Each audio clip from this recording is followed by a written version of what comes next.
په تېرو څلورو کلونو کې یوه ستره لاسته راوړنه چې د مخابراتو او معلوماتي ټکنالوژۍ وزارت درلودل او هغه قابل د لمس او محسوس ده، هغه به تاسو ته هم بهتره معلومه وي، هغه د سیم کارتونو د ثبت و راجستریشن موضوع. مختلف صاحب د سیم کارتونو د ثبت راجستریشن موضوع د هغه ځای څخه راپیل شوله چې په افغانستان کې له دې ناحیې څخه ګڼو خلکو شکایت درلودو، ستونزې درلودلې او خلک له یو ډول رواني ګواښ سره مخامخ وو. د سیم کارتونو له ادرسه د خلکو دپاره مزاحمت ترسره کېده، د دې طریقه فریبکاري ترسره کېدله، مختلف نور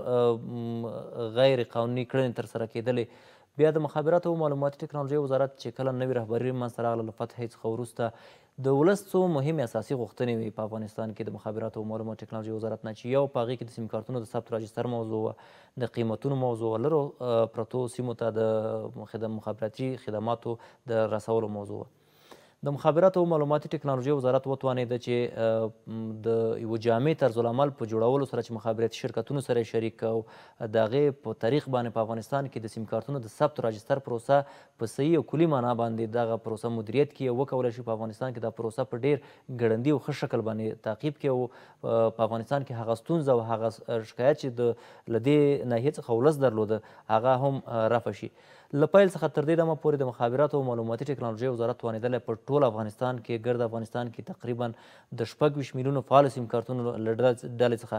له 18 میلیونو څخه پورته سیم کارتونه 18 میلیونه سیم کارتونه موږ څه وخت وړاندې اعلان کړل چې فعلا دپاره دغه پروسه له 18 میلیونو څخه پورته تللې ده، یعنې تر 18.5 میلیونو پورې دغه پروسه رسېدلې ده په افغانستان کې. انشاءالله متباقي کوم سیم کارتونه چې موجود دي په هغې هم په ګړندي ډول باندې کار روان دی تر څو په کم وخت کې موږ وکولی شو په افغانستان کې د سیم کارتونو د ثبت راجستر پروسه په کلي معنا باندې حل کړو او هغه سیم کارتونه چې خلکو د ازار او اذیت سبب کېدل، د غیر قانوني مسایلو سبب کېدل، د هغې مخنیوی شوی وي.